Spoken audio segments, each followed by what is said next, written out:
So good morning mga kababayan, nandito po tayo ngayon sa Banilad, Cebu City.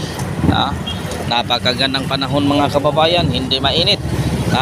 Pero sa palagay ko, ito ay babaha, parang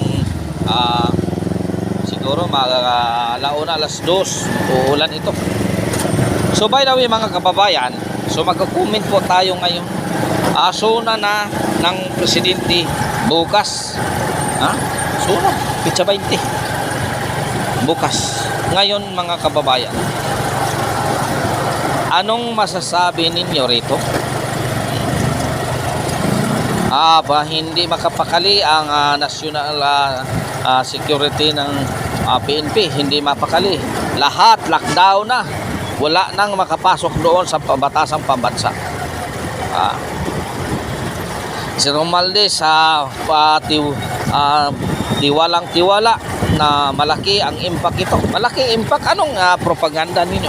Anong accomplishment report ninyo sa taong bayan? Anong accomplishment ninyo? Itong pagka-guilty ni France? Itong pagka-guilty na isang congressman? Meron pa pariha. Patas na yan. Mayroon guilty sa Congress, mayroong guilty din sa Senate. Pero tingnan mo, hindi pa pinapaalis. Pero pa makapagtanong, parang sino? Parang mga santos, parang mga anghel. Parang mga anghel kapag pagtanong sa tao, inakusahan nila.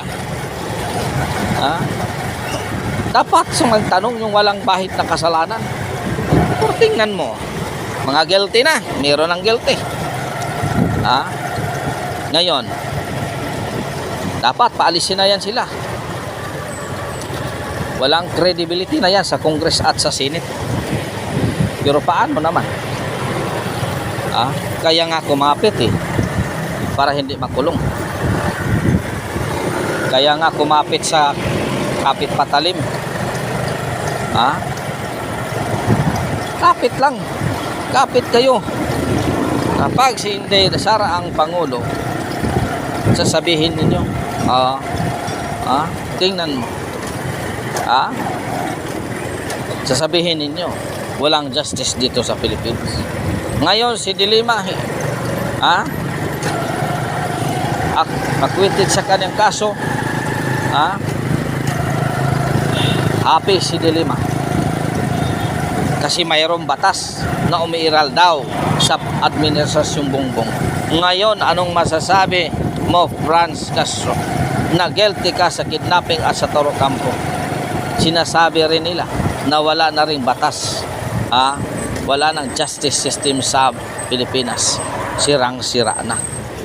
Basta hindi panig sa inyong batas, sirang-sira. Pero kapag panig sa inyong batas, umiiral ang justice system sa Pilipinas. Ito naman, mga taong to.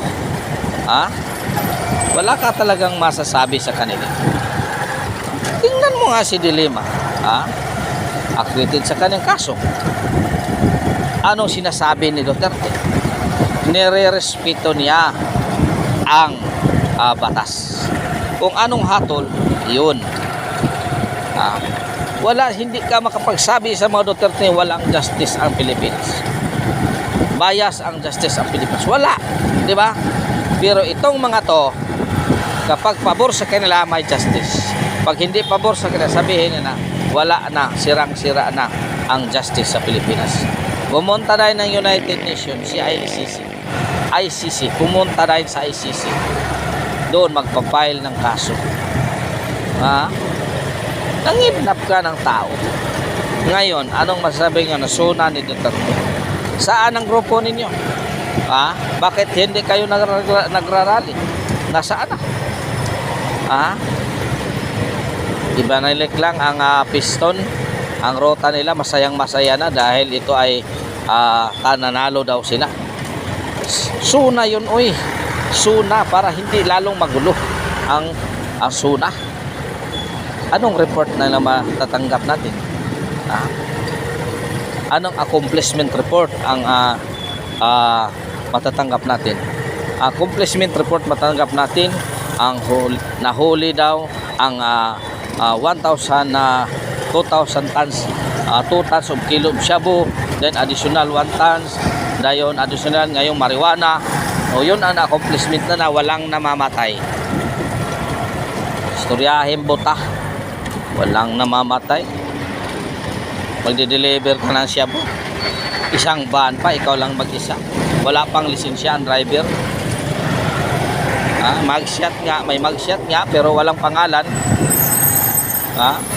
Sindikato, ano ba yan?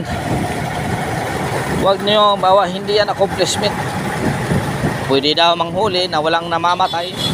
O paano na yun ang namamatay dito sa Talasay City?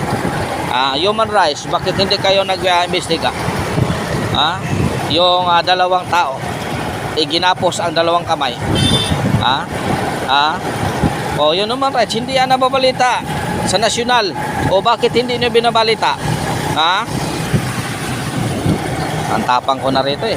Maraming salamat mga kababayan. Dito lang tayo. Hanggang dito na lang mga kababayan. Maraming salamat sa inyong suporta. Sana hindi kayo magsawa manood sa aking channel mga kababayan. Ito ay malaking papasalamat ko sa inyo. Subscribe, like, and share ang ating video mga kababayan para unti-unti na tayong dumarami sa ating channel mga kababayan.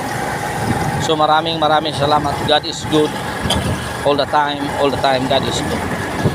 With Senior kaninyong tanan mga kababayan.